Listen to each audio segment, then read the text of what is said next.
안녕하세요. 사랑합니다. 생활과 윤리 시간입니다. 오늘은 다문화 사회의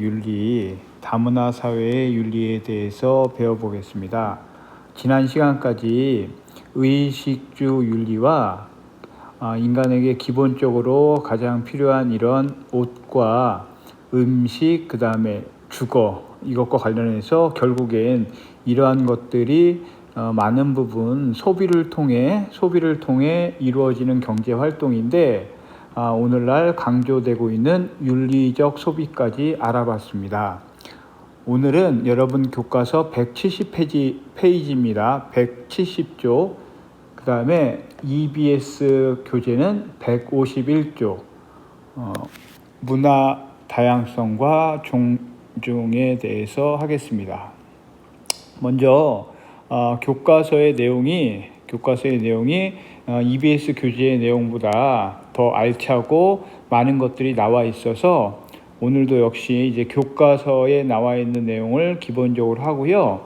EBS 교재 151페이지부터 나와 있는 건 마지막에 요약을 통해 정리하는 걸로 할게요. 여러분 이제 책을 보면 학습 목표가 문화 다양성과 존중, 요 단원에서는 다문화에 대한 존중과 관용이 필요한 이유를 다문화주의 관점에서 알아보겠다라고 하는 겁니다. 자, 이 다문화주의 관점이라고 하는 건 이 다문화를 어떻게 바라볼 것인가 한 세 가지의 시각이 여러분 나옵니다.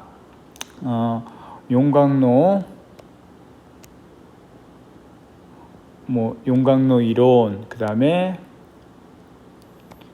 샐러드볼 이론, 그 다음에 국수 대첩 이론.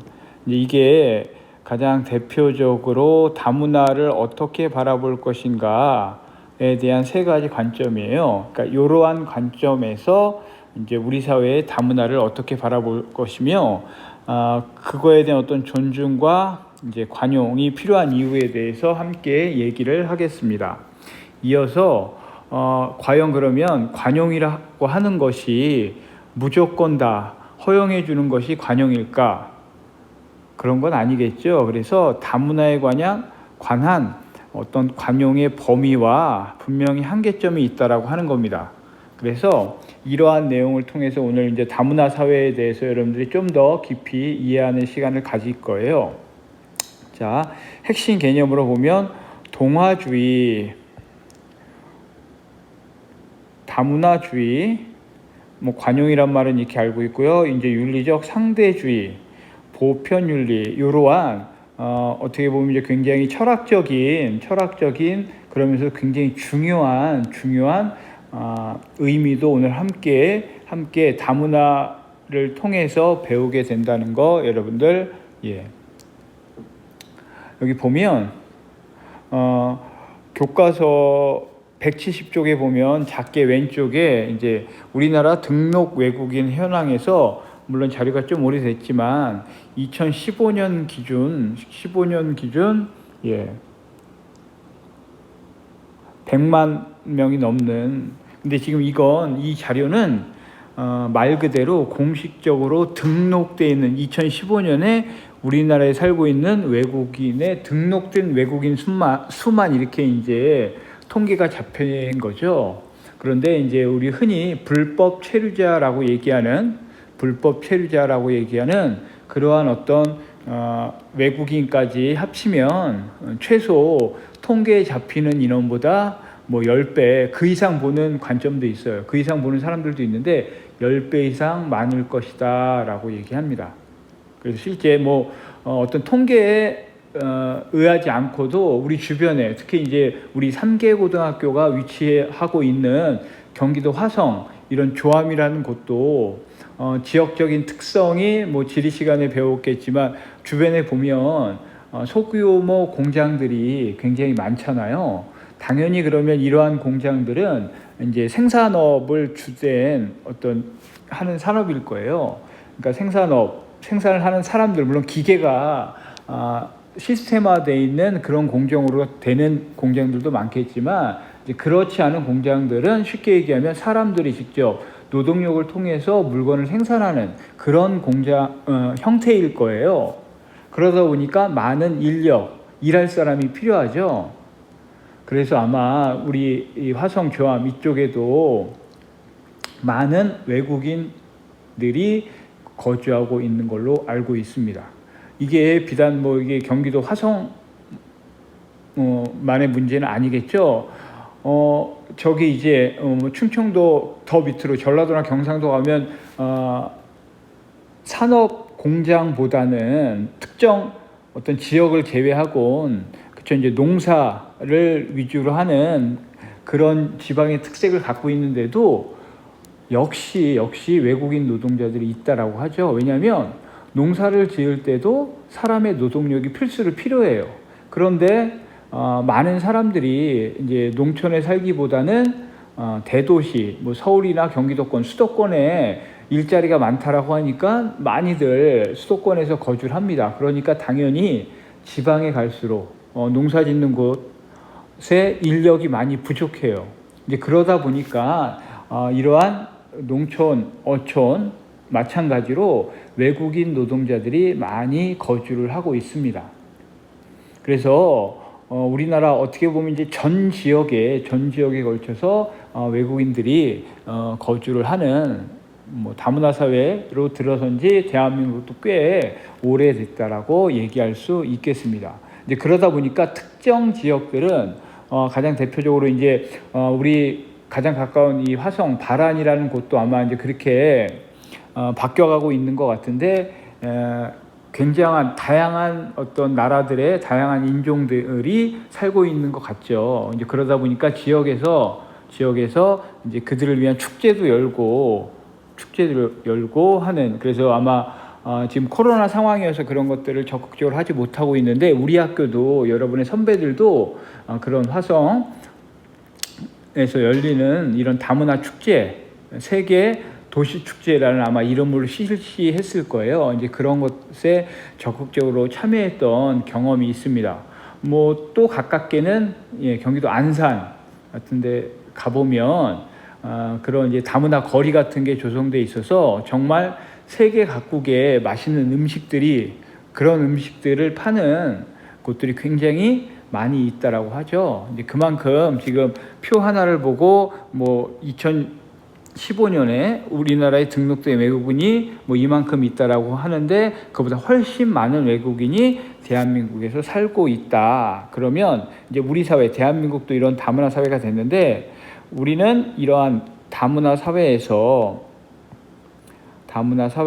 우리는 어떤 태도를 지녀야 할까, 그들을 어떻게 바라볼 것인가가 이제 중요하다라고 할 수 있습니다. 교과서 171쪽에 보면 동화주의와 다문화주의, 크게 이제 동화주의와 다문화주의 입장으로 비교를 해볼 수 있대요. 근데 앞에 대화가 무슨 대화였냐면 봐봐요. 이주민의 문화를 우리 사회의 주류 문화에 녹여 하나로 통합해야 된다. 녹는다라고 하는 건 녹아 없어진다라는 얘기잖아요. 그러니까 갑의 의견은 대한민국이라는 사회, 대한민국이라는 국가에서 살려면 당연히 대한민국 법, 대한민국 문화에 물들여야지 세계 각지에서 오신 분들도 그래 대한민국에서 살고 싶으면 그래 대한민국 문화를 배워 김치 먹고 한글 쓰고 이제 이런 것들이 이렇게 주류 문화에 녹아서 대한민국 사람과 함께 통합할 수 있는 갑은 그런 입장입니다. 그런데 이제 을은 이주민의 문화적 차이를 평등하게 인정하고 녹아 없어지는 게 아니라 그들만의 문화도 역시 존중을 해줘야 된다. 그러한 고유 문화를 유지할 수 있도록 해야 된다. 대한민국에 와서 산다라고 해서 피부색이 변하겠습니까? 대한민국에서 1, 2년 살면 완전한 대한민국 사람이 될까요? 그건 아니잖아요. 그러하니 그들이 태어난 나라의 고유한 문화 같은 거 그래 잘 간직해 인정해줄게 라고 보는 입장이에요. 그래서 갑과 을, 이러한 우리 사회의 어떤 이 다문화 사람들을 어떻게 맞이해야 되는가를 갑과 을이 다른 시각을 갖고 있다라고 하는 겁니다. 그래서 갑과 같은 야, 대한민국에 살려면 대한민국 사람처럼 해야지. 너네들이 갖고 있었던 개성이나 특성들은 있고 대한민국 문화만 소중하게 생각해. 그게 이제 동아주의예요. 동아주의. 그러니까 여기서 아까 갑이 얘기했던 주류 문화는 대한민국의 문화야. 야, 주류 문화만 필요해. 그러니까 너네들은 어느 나라에서 왔건 피부색이 어떻건 간에 주류 문화인 대한민국의 문화에 따르고 편승해라. 이게 동아주의고요. 반면에 을은 아니야. 그래, 너네 거 다르지. 우리와 인정해줄게. 이게 다문화주의 입장입니다. 그래서 이제 각각이 갖고 있는 어떤 특징을 알아보면 먼저 동아주의는 이주민의 문화와 같은 소수 문화를, 그쵸, 이제 그들의 숫자가 적으니까 소수 문화라고 표현하는 거예요. 주류 문화에 적응시키고 통합을 목적으로 합니다. 그래서 여기에 동아주의의 대표적인 이론이 용광로 이론이다. 용광로. 여러분, 용광로 뭔지 알죠? 예, 지금 용광로 하니까 여러분 머릿속에 떠오를 거야. 이제 포항제철이나 이런 데서 쇳물이라고 하죠. 이제 원하는 모양이나 원하는 형태로 만들기 위해서 쇠를 녹으면 빨갛게 이렇게 용암처럼 액체가 되잖아요. 그걸 이제 틀에 부어서 원하는 모양으로 만든, 그걸 용광로라고 하잖아요. 쇠를 녹일 수 있는 커다란 항아리 같은 거. 그러니까 이건 비유한 거죠. 야, 용광로에 다 넣고 녹여버려. 왜? 그렇게 녹으면 서로 합쳐지니까, 잘 합쳐지니까. 그래서 용광로 이론은 동아주의의 가장 대표적인 걸로 그 나라, 그 문화를 통합하는 데 가장 목적이 있습니다. 그래서 이러한 다양한 이주민들의 문화를 거대한 용광로, 이걸 다른 말로 하면 우리 주류 사회와 융합하고 편입시키려는 관점이 용광로 이론이고, 이게 동아주의입니다. 그래서 이 동아주의 입장은 문화적 충돌에 따른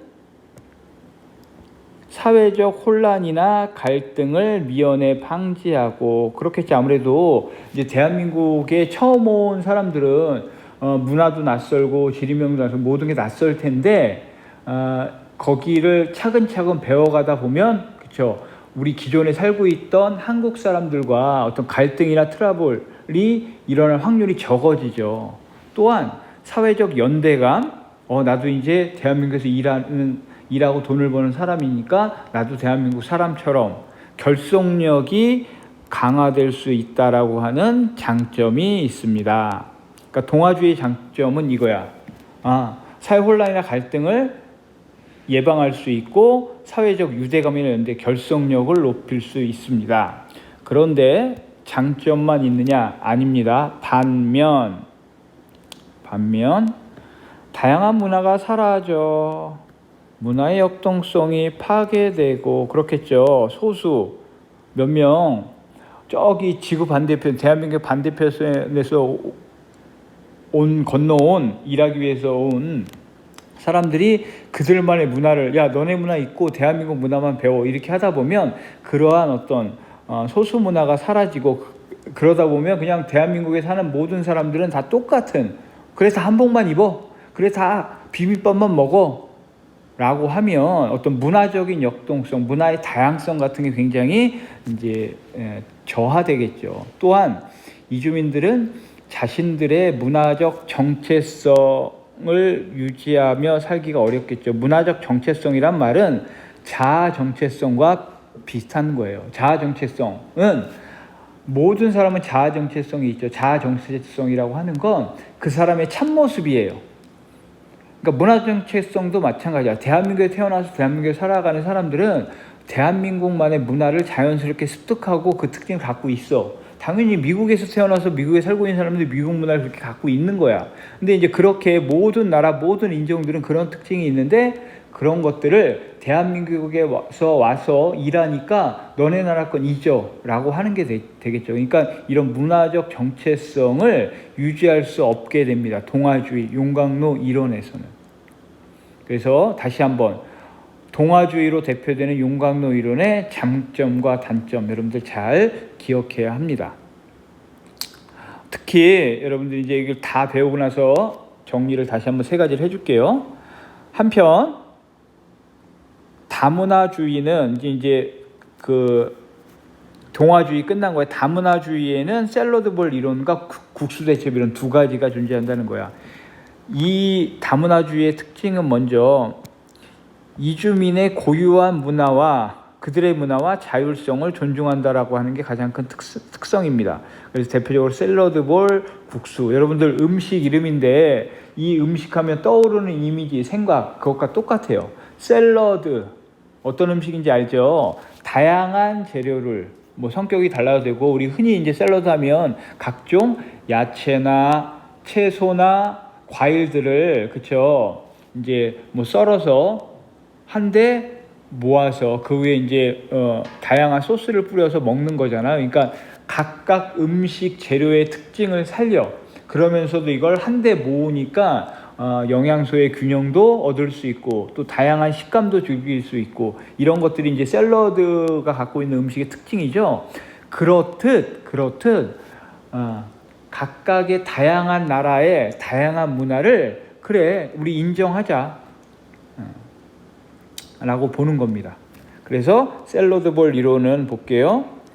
한 국가 또는 사회 안에 있는 다양한 문화들을 평등하게 인정한다. 이때 각 재료의 특성이 살아있는 샐러드처럼 다양한 문화 각각의 정체성을 유지하면서 조화를 이룰 수 있다는 장점이 있다.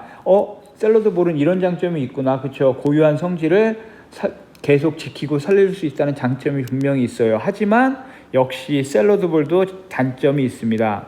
사회적 연대감, 결속력이 떨어질 수 있고 결국엔 그것이 그 사회의 통합을 저해할 수 있습니다. 왜냐하면 각각의 다른 나라의 인종들이 각각 나라의 특성을 계속 유지하면 그쵸? 내 나라 것을 계속 지키고 싶어 하겠죠. 그러다 보면 나와 다른 나라, 다른 사람, 너는 나와 여전히 다르구나라고 해서 결속력을 높이는 데는 아무래도 지장이 있어요. 그래서 샐러드볼의 장점도 있고 단점이 분명히 있다는 거예요.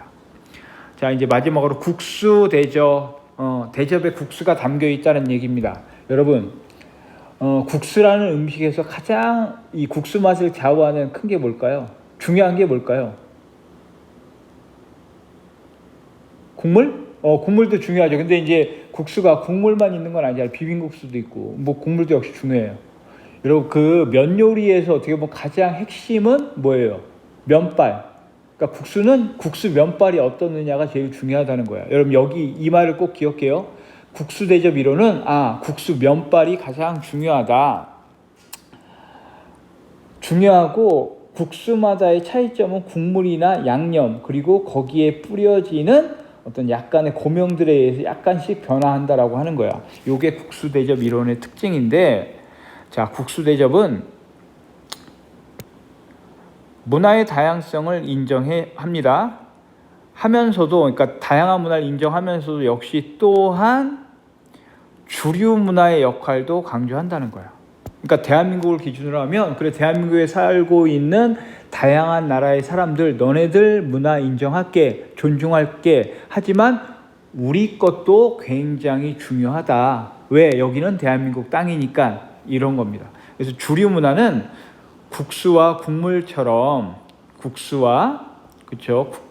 면 요리의 핵심인 국수와 국물처럼 중심 역할을 하고 이주민의 문화는 어떤 색다른 맛을 더해주는 어떤 고명과 같은 역할을 해서 고명도 각각의 고명의 특징이 다 살아나도록 문화적 자신들의 다양한 나라들의 자신들의 문화의 정체성을 유지하면서도 함께 조화로 공존할 수 있는 국수 대접 이론.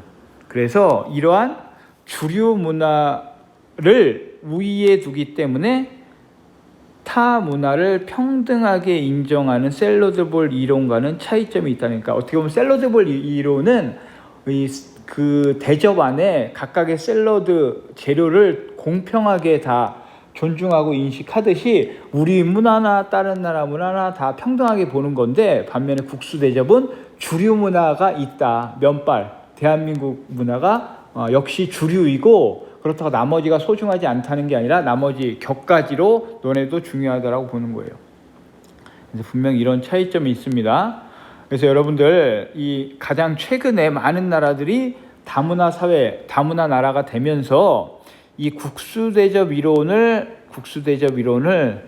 가장 그래도 현실적이다라고 얘기합니다. 왜냐하면 대한민국도 다문화 사회로 접어드는 초창기에는 당연히 용광로 이론, 동아주의 정책을 썼어요. 실제 국가에서. 왜냐하면 우리나라 대한민국은 대한민국만의 특수성이 분명히 있죠. 반만년, 5,000년이 넘는 역사를 간직했고요. 유구한 역사를 간직했고, 그러는 와중에서도 많은 다른 나라, 다른 인종들이 섞이기보단 한민족이라고 하는 민족의 고유성을 지켜나가는 그런 나라잖아요. 물론 이제 그 중간중간에 다른 나라의 침략도 받고 했지만 그런 것들을 다 이겨내고 한민족만의 유구한 역사와 문화를 창조했다라고 하잖아요. 이제 그러했기 때문에 우리나라도 초창기에는 동아주의, 용광로 이론을 다문화 정책으로 실제 펼쳤습니다. 근데 여러분 생각해봐. 이러한 정책을 우리 대한민국의 입장에서는 그래도 우리가 주가 되니까 야, 무조건 우리 거 배워 라고 할 수 있지만, 실제 다양한 나라에서 온 다양한 사람들이 여기에 쉽게 적응할 수 있을까요? 그렇죠. 당연히 어려울 거예요.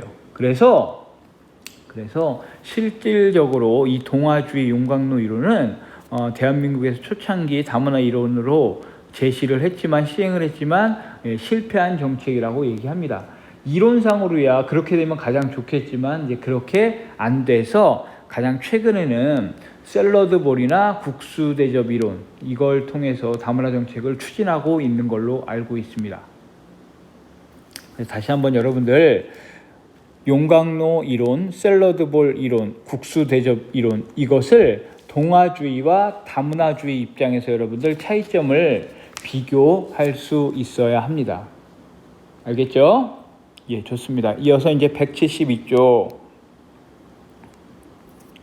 자, 이제 여기서는 어떤 내용이 있냐면 다문화에 대한 관용의 한계예요. 여기서의 핵심 단어는 과연 관용의 한계. 모든 우리와 다르다라고 하는 그들의 문화와 다름을 인정해줘야 되느냐? 결론부터 얘기하면 아니다라고 하는 거예요. 아니다라고 하는. 무슨 얘기냐면 여기 분명히 한계가 있다라고 하잖아. 그거는 어느 넘지 말아야 될 선이 분명히 있다는 얘기야. 그러니까 이 부분까지 하는 건 인정한다. 그런데 이 부분을 넘어서는 것들은 안 돼라고 보는 거예요. 무슨 얘기냐? 여러분 쉽게 이렇게 생각해봐. 지금 이제 국제 정세, 세계 여러 가지 이슈가 매일매일 일어나고 있는데, 이제 코로나19 상황을 제외하고 코로나19 상황은 계속 지속되고 있으니까 제외하고, 여러분 혹시 해외 토픽이나 다른 나라 뉴스 중에 기억나는 거? 예, 선생님은 이제 가장 최근에 아프가니스탄 사태가, 왜냐면 이제 미군이 철수를 했죠. 철수를 하면서 약 1,000조가 넘는 전쟁 비용을 쓰고도 이제 미군이 철수를 합니다. 철수를 해요. 그런데 이제 그렇게 철수를 하고 다시 탈레반이라고 하는 이제 과격한 이슬람주의자들이 정권을 잡죠. 근데 우리가 선생님도 잘은 모르지만 이슬람 문화권에서는 여성의 지위가 상대적으로 낮다라고 하죠. 그래서 검은 천을 눈만 제외하고 모든 곳을, 얼굴부터 몸을 가리게 하는 이제 부르카라고 얘기하는데, 이 부르카의 가격이 막 18배씩 치솟고 있대요. 왜냐하면 이 탈레반이라고 하는 정권이 들어서면서 과거의 어떤 이슬람적인 전통, 여성들을 이제 존중하는 문화가 다시 사라지게 되면서 다시 이제 여성들은 위축된다라고 하는 거야.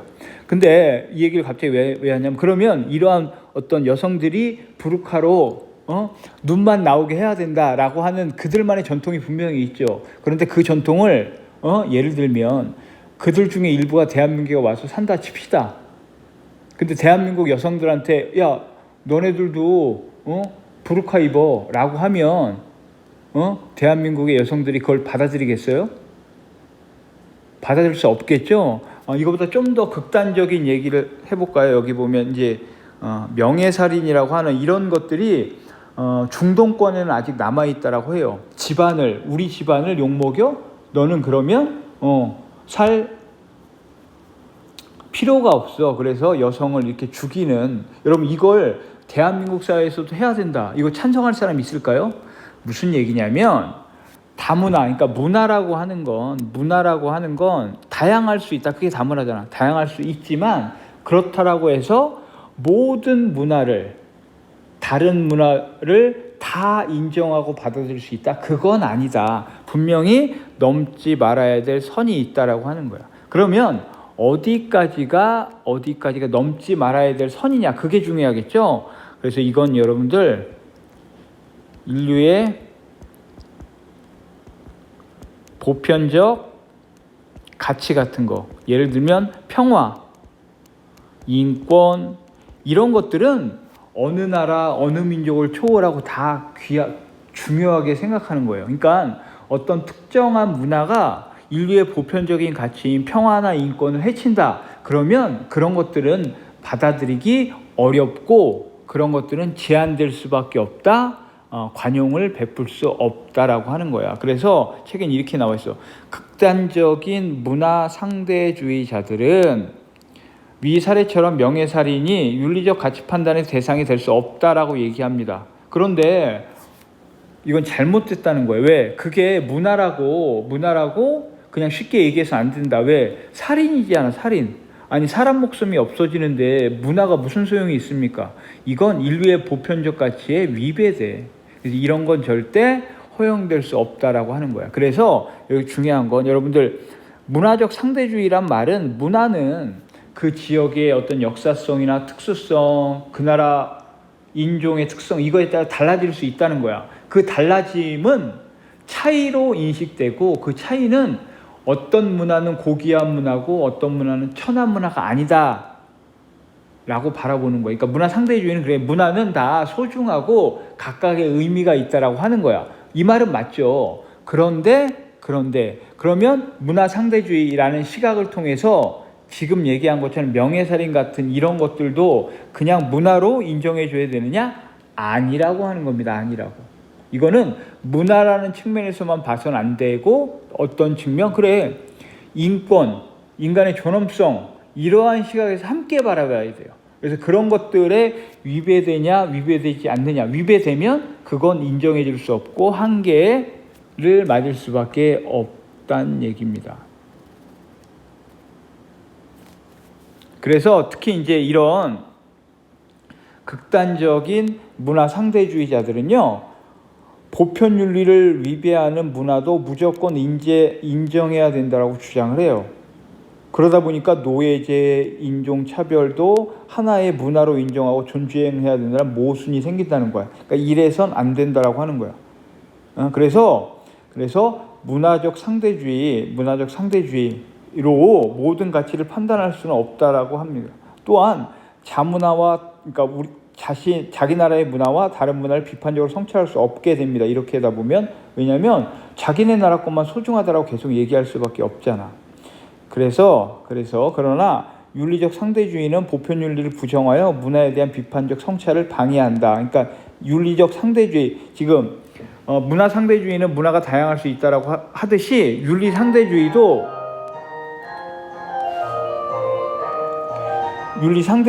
윤리도 그 나라에 따라 어떤 그 인종에 따라 달라질 수 있다라고 하는데, 이건 자칫 아까도 얘기했듯이 인류의 보편적인 가치까지도 해칠 수 있어요. 그래서 이러한 윤리적 상대주의는 보편 윤리를 평화나 인권 존중 이런 것들을 부정할 수도 있기 때문에 우리가 윤리적 상대주의는 조심해야 돼요. 조심해. 그래서 우리는 여기서 다문화에 대한 존중과 관용에도 분명히 한계가 있고, 그러면 관용의 한계는 어디까지일까? 그래서 첫 번째 관용의 한계는 타인의 인권과 자유를 침해하지 않는 범위 내에서는 관용을 해야 됩니다.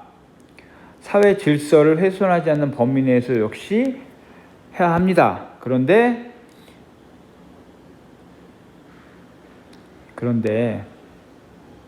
봐봐, 여기 보면 우리 사회의 순혈주의, 이게 뭐냐면 아까 얘기했던 대한민국은 한민족, 그렇죠? 한 가지의 혈통으로만 이어져 왔다라고 하는데, 이런 생각이 굉장히 잘못될 수 있다라고 하는 걸 비판적인 성찰이라고 이제 표현을 하고 있어요.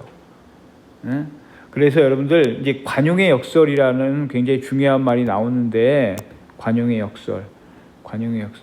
이 관용의 역설은 쾌락의 역설과도 비슷합니다.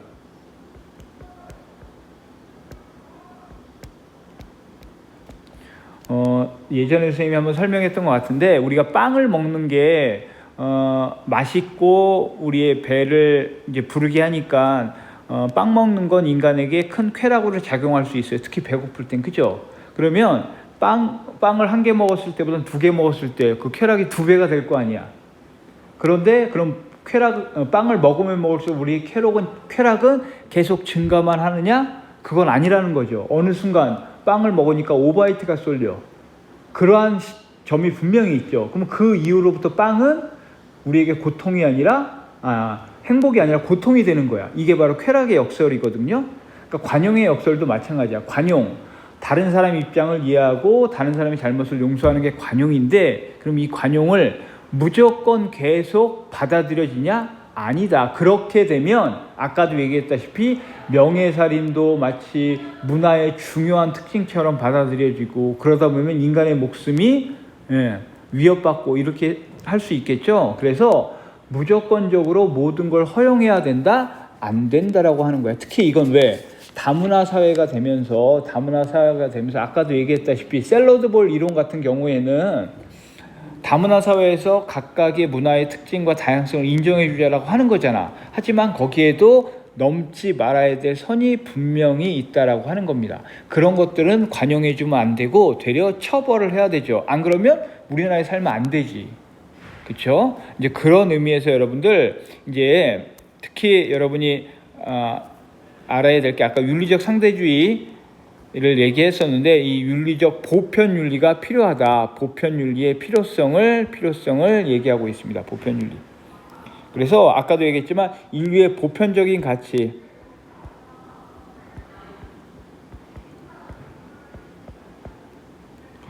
가치는 국가와 인종과 성별을 초월해서 지켜줘야 된다. 이제 이러한 윤리를 꼭 있어야 된다라고 하는 겁니다. 그러면 지금 교과서를 통해서 알아본 내용을 교재를 통해서 요약을 하면 151쪽입니다. 다문화 사회 특징, 교류가 증가하고 새로운 문화 요소가 도입된다. 그래서 선택의 폭이 확대되고 있다라고 하는 겁니다. 이러한 존중을 해야 되는 건 그쵸, 지역과 역사, 사회 환경에 따라 갖는 그 자체가 가치가 있기 때문이고, 다문화를 인정할 때 더욱 풍요로운 삶을 누릴 수 있다라고 합니다. 자, 아까 배웠던 동화주의 나왔죠. 언어, 문화, 사회적 특성을 자기네 나라 걸 포기하고 주류 사회의 일원이 되도록 녹아서 주류 사회를 배우도록 하는 게 동화주의라고 얘기했어요. 자, 반면에 샐러드볼 이론은 그쵸, 다양한 맛과 가진 채소 과일들 서로 조화를 이룰 수 있도록 대등한 조화를 추구하는 게 샐러드볼 이론이고, 국수 대접 이론은 국수가 주된 역할, 그래서 주류 문화와 비주류 문화의 공전이라고 했습니다. 이러한 다문화 사회의 관용의 한계는 문화적 상대주의와 윤리적 상대주의 구분할 수 있겠죠. 문화적 상대주의는 다른 나라 문화를 상대의 관점에서 인정하고 존중하는. 윤리적 상대주의는 행위의 도덕적 옳고 그름은 사회마다 다양하기 때문에 보편적인 도덕 기준은 존재하지 않는다는 입장인데, 이러한 윤리적 상대주의의 문제점은 보편 윤리를 위반할 수 있어. 그렇죠? 그래서 살인까지도 합리화될 수 있다라고 하는 겁니다. 결국 우리는 관용 당연히 필요한데 그러한 관용에 분명히 한계가 있다. 관용의 역설, 무제한적 관용은 인권 침해와 사회적 혼란 같은 걸 초래할 수 있기 때문에 모든 걸 다 허용해 줄 수는 없다라고 하는 거고요. 결국 관용의 한계라고 하는 것은 인류의 보편적인 가치인 인권과 자유를 침해하려는 시도, 또 도덕적 악에 대해서는 관용하면 안 된다. 사회 질서를 훼손하지 않는 범위 내에서 관용을 베푸는 것이 중요하다. 그래서 다문화 사회에서도 역시 이 관용에 분명히 한계가 있다. 자, 관용이라고 하는 건 여러분들 소극적인 어떤 의미와 적극적인 의미, 이 적극적인 의미, 대상에 대해 권리를 인정해 주는 것으로 인권 존중, 그러니까 적극적으로 해주는 게 관용입니다. 그냥 단순히 반대를 안 한다거나 그게 아니라. 그래서 다문화 사회에서는 이 관용의 정신이 무엇보다 필요한데 그렇다라고 해서 모든 걸 다 관용해 줄 수는 없다라고 하는 거, 오늘 여러분들 잘 배웠을 거예요. 자, 오늘도 생활과 윤리